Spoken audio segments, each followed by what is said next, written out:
Dad handed my brother the company I built after he got my fiancée pregnant. I took the clients and watched it burn. Throwaway for obvious reasons. I've been sitting on this for 8 months, and I don't know if writing it out will help me process or just make me angrier. The guilt's eating me alive, even though I know I shouldn't feel guilty. I'm Marcus Thompson, 34, male, and until recently, I was the operations manager at Thompson & Sons Construction, my family's company in Denver, Colorado, that I helped grow from a small residential outfit into a multi-million-dollar commercial firm. The & Sons always felt like a joke because, while there were 2 sons, only one of us ever mattered to Dad.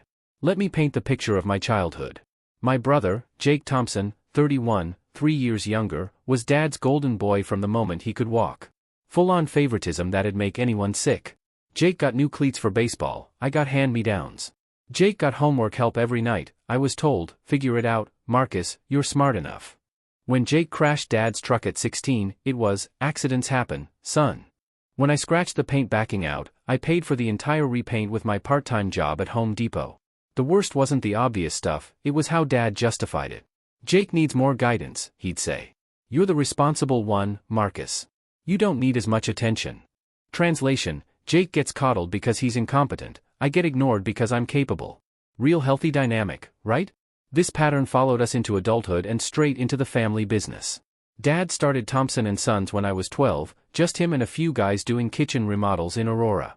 I started working summers at 14, not because I had to, but because I loved the work, building something with my hands, seeing a project from foundation to final walkthrough. Jake didn't show up until 19, after flunking out of community college, treating it like a temporary gig while he figured out his passion. Spoiler, he never did. By 22, I was running job sites. By 25, I handled client relationships and project management. By 28, I was Dad's right-hand man, coordinating materials, subcontractors, everything.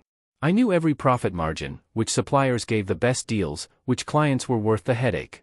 Jake bounced between roles, tried sales, lost 3 major clients by promising impossible timelines, tried project management, got pulled off a site after screaming at an electrician. Eventually, Dad made up a business development role, meaning Jake showed up when he felt like it and networked at industry events. Despite his incompetence, Dad talked about Jake like he was the company's future. At family dinners, he'd rave about Jake's people skills and natural leadership. Meanwhile, I kept the business running day-to-day as a construction manager. The breaking point started 2 years ago when I met Emily Carter, an architect on a boutique hotel renovation in Lodo. Smart, gorgeous, she appreciated craftsmanship, got excited about millwork or custom tile, unlike most architects who treat contractors like dirt. We started dating after the project wrapped, and within 6 months, I knew she was the one. Emily got my passion for the business in a way my family never did, asked detailed questions, gave suggestions for client presentations, helped draft proposals for bigger commercial jobs. Thompson & Sons wasn't just my job, it was my life's work. I proposed last Christmas at the company holiday party in front of the team and clients. Dad gave a speech about his son's contributions to the family legacy and welcoming Emily to the Thompsons. Even Jake seemed happy, hugging me, joking I'd landed someone way out of my league. Emily and I planned the wedding for this past fall, simple, family and friends at a rustic venue in Golden. She was excited to join the business, had ideas about sustainable construction and green certifications. We talked about buying a house, maybe starting a family. Everything was clicking. Then Dad dropped the bomb about succession. It was a Tuesday in March, in his cramped warehouse office with the same 1995 metal desk. He looked serious, shuffling papers. Son, I'm thinking about retirement. I'm 61, been at this 20 years. Your mom wants to travel, maybe get that RV. I nodded, assuming good news. I'd been running operations for years, the logical choice for president or majority owner. I've decided to hand the company to Jake. He's ready for the responsibility, and having his name on the business will motivate him. I sat there, processing. Dad, are you serious? Jake barely shows up half the time. I handle clients, crews, suppliers. You'll still be operations manager, he cut in. Jake will handle big picture stuff, strategy, growth. You're great at day-to-day, Marcus, but Jake has vision. Vision? The guy who scheduled 3 crews for one day had vision? What vision? I asked, voice steady. When he promised the Hendersons a kitchen rebuild in a week.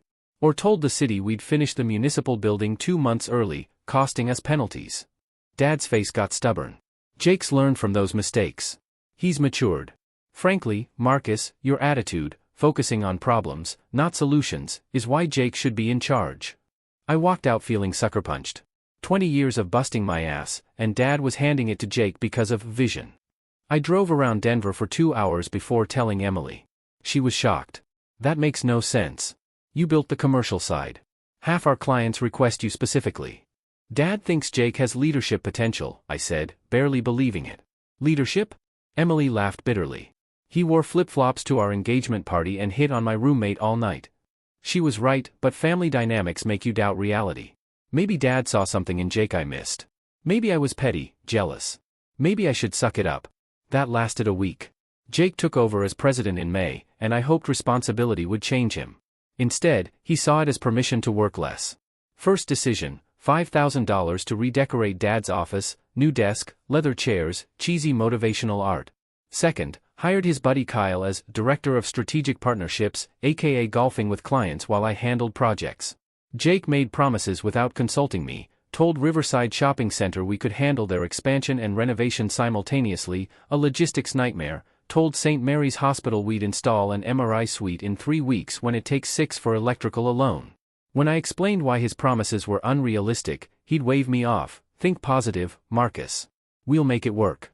I'd scramble to save projects while Jake took credit for successes and blamed me for delays. Our reputation tanked, missed deadlines, shoddy quality from rushing to meet Jake's schedules. I worked 70-hour weeks to hold it together while Jake networked at golf tournaments. Emily and I were still planning our October wedding, but she saw the dysfunction firsthand, suggesting I start my own company. I wasn't ready to abandon Thompson & Sons, my life's work. Then came the incident that changed everything. It was a Thursday in July. I'd been at the Riverside site all day, dealing with a botched concrete pour, wrong mix ratio, meaning we'd have to jackhammer the foundation and start over. Exhausted, covered in dust, I dreaded telling Jake about the delay. I got home to our Arvada house at 9 p.m., expecting Emily with her wedding binders, going over seating charts or vendors. The house was dark except for the bedroom light. I climbed the stairs, thinking she'd fallen asleep reading. Then I heard voices, Emily's and Amanda's, not talking, but the kind you make when you're not talking. My brain didn't process it at first. Then I heard Jake's distinctive chuckle, and it clicked. I stood there for 30 seconds, listening to my fiancée and brother having sex in our bed, the bed where we'd planned our future, where she'd said yes to my proposal. I didn't scream or bust the door down.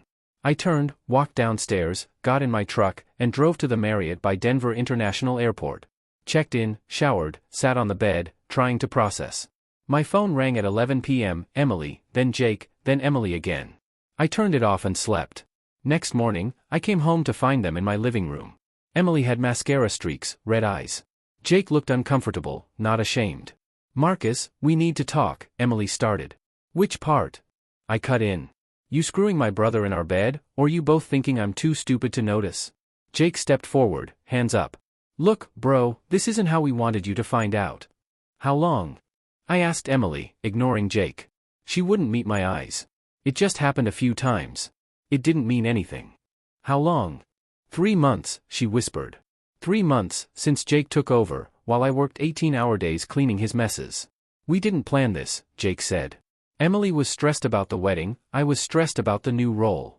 So you screwed each other to cope? I said. That's your solution to stress? Emily cried harder. I'm sorry, Marcus. I know this is awful, but what? She took a shaky breath. I'm pregnant. The room went silent, air conditioning humming, a car passing, my heartbeat pounding. Whose? I asked, knowing the answer from Jake's face. Mine, he said quietly. We found out last week. I sat on my couch, in my house, looking at the 2 people who'd blown up my life. Get out, I said. Marcus, please, Emily started. Get out of my house. Now. They left. I spent the weekend drinking beer, trying to figure out my next move. Monday, I went to the office like nothing happened. Jake was there, looking nervous. Dad was in Jake's new office, reviewing paperwork. I worked 3 hours, subcontractor calls, job site checks. At lunch, Dad called me in. Jake told me about the situation, he said without preamble. I know this is difficult for everyone. Difficult? I repeated. The thing is, Marcus, we need to move forward as a family and business. Jake and Emily are having a baby, talking about getting married. I stared at him. I think it's best we handle this maturely. These things happen. People fall in love. We can't let personal drama interfere with the business. Personal drama, I parroted. You're a good man, Marcus. You'll find someone else. For now, we need you focused on the Riverside project. Jake's got enough stress. That's when it hit me, Dad wasn't just choosing Jake for the business, he was choosing him in every way. My brother knocked up my fiancée, and Dad's concern was Jake's stress. I worked that week in a haze, my life imploding. Emily moved out, apparently into Jake's apartment in Capitol Hill. The wedding was off, I canceled vendors, losing $8,000 in deposits for the venue, caterer, photographer. Jake avoided me at work, fine by me. Dad acted like nothing happened, giving project updates like my life wasn't destroyed by his favorite son. The final straw was Friday, in the warehouse, overhearing Dad on the phone with his lawyer. I want the ownership transition clean. Jake's going to be a father now, needs the security of the business. I want Marcus taken care of, but Jake's got more responsibility. He was rewriting his will to give Jake majority ownership of the business I'd built. That weekend, I acted. First, I hired a lawyer to dissolve my partnership agreement with Thompson & Sons. Dad had given Jake and me small ownership stakes, retaining majority control until retirement. I wanted out. Second, I contacted our biggest clients, not to badmouth Jake, but to float that I might start my own firm, focusing on high-end commercial projects. The response was immediate. Clients worked with Thompson & Sons because of me, my project management, reliable timelines, personal relationships. First to jump was Henderson Development, behind the Riverside project. Tom Henderson called Tuesday. Marcus, I heard you might be going independent. True?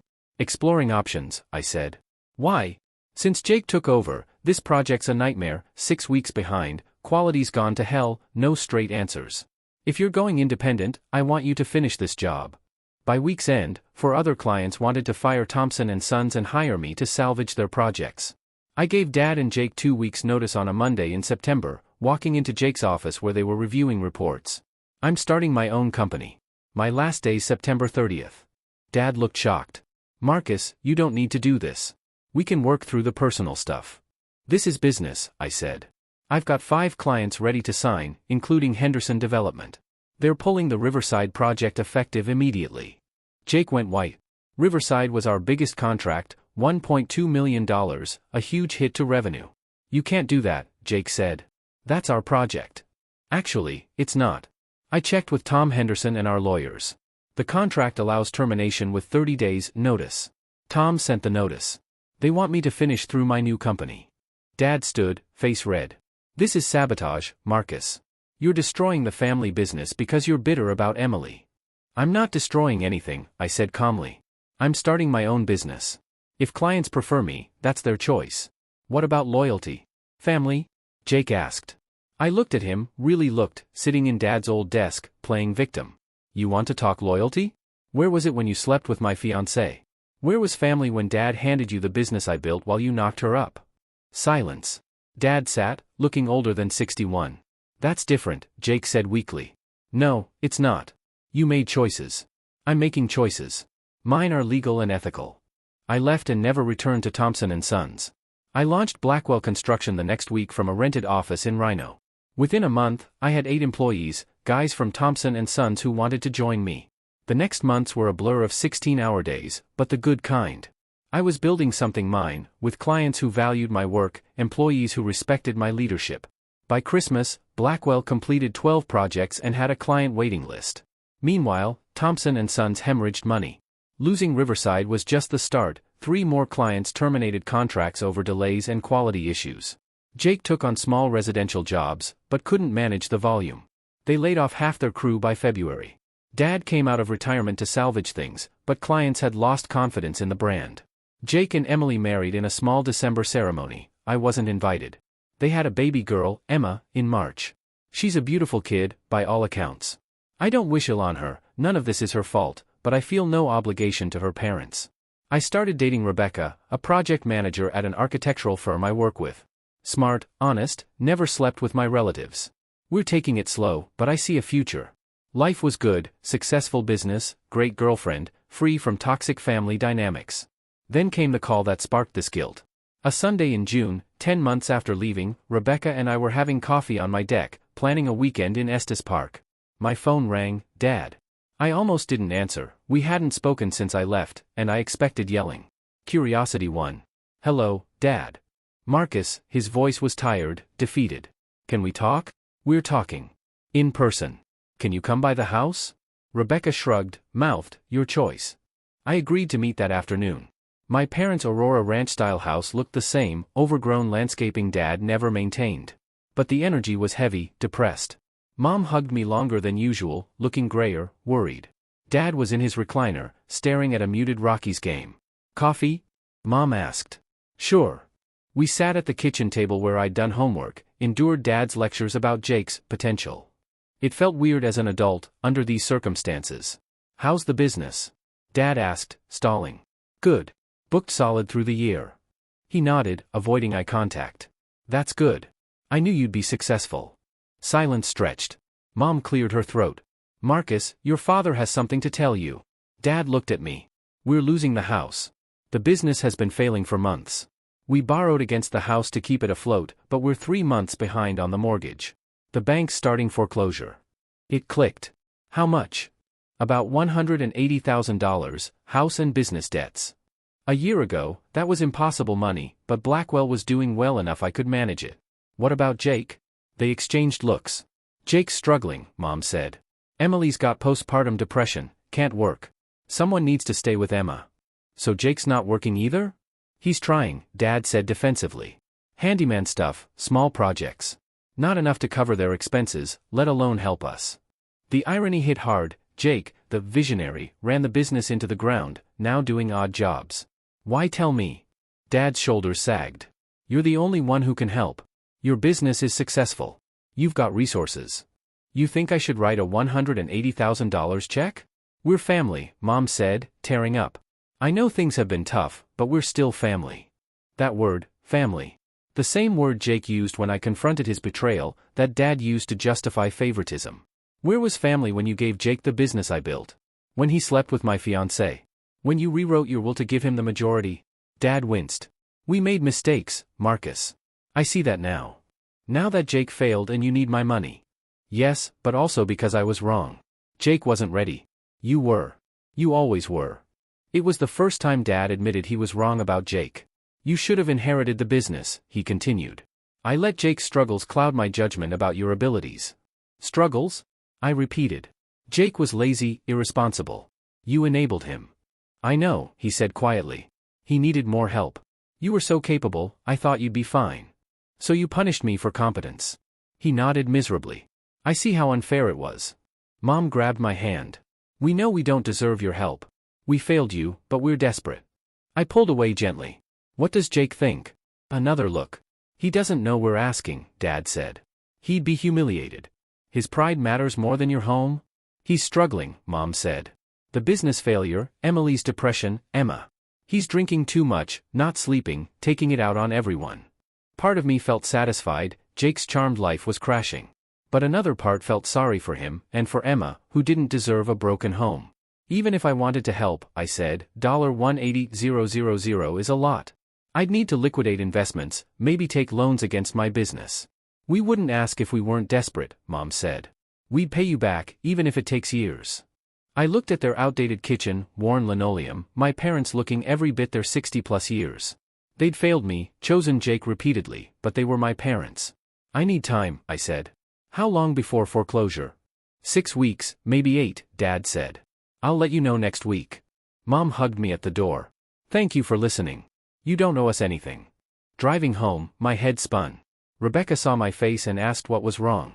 I told her everything, business failure, foreclosure, their request. She listened, asking questions, not advising until I finished. What do you want to do? I don't know. Part of me wants them to face their choices. Part knows I'd regret letting them lose their home. Can you afford it? Yeah, it'd hurt, but I could make it work. Maybe the question isn't whether you can afford to help, but whether you can afford not to. I talked to my lawyer about legal risks, my accountant about finances, and a therapist, Dr. Martinez, about the emotional weight. She explained how birth order and parental expectations create favoritism and resentment, how I'd internalized their treatment as my worth. You've spent your life proving your value through achievement, she said. Now you can define your values independently. Meaning what? You can help because it aligns with who you want to be, not to earn their love. That clarified things. I didn't want to help to win approval, I was past that. But I didn't want to withhold help out of spite. Neither felt right long term. A week later, I met Dad at a Rhino coffee shop, neutral ground. I'll help with the house, but with conditions. His face lit up. Of course. First, I'm not giving you money. I'm buying the house from the bank, you'll pay me rent until you buy it back or move. Second, Jake doesn't know unless you tell him, I don't want him thinking I'm his ATM. Third, this doesn't change us. I'm not reconciling or pretending everything's fine. I'm doing this so you and Mom aren't homeless.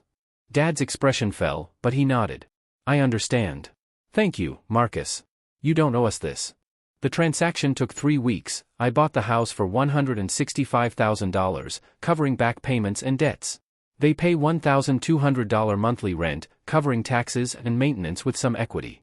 Jake never learned of the deal. They told him they worked out a payment plan with the bank. He was too focused on his problems to question it. Emily left him, moved to Florida with Emma in August, leaving Jake with child support he can't afford. He's trying to rebuild Thompson & Sons with small jobs, but it's slow. I feel bad for him, not because he deserves it, but because watching someone's life collapse isn't pleasant, even if they caused it. I feel worse for Emma, growing up with parents 800 miles apart and a struggling father. But I'm not responsible for fixing Jake's mess. He destroyed his marriage, daughter's stability, and career. Those are his consequences.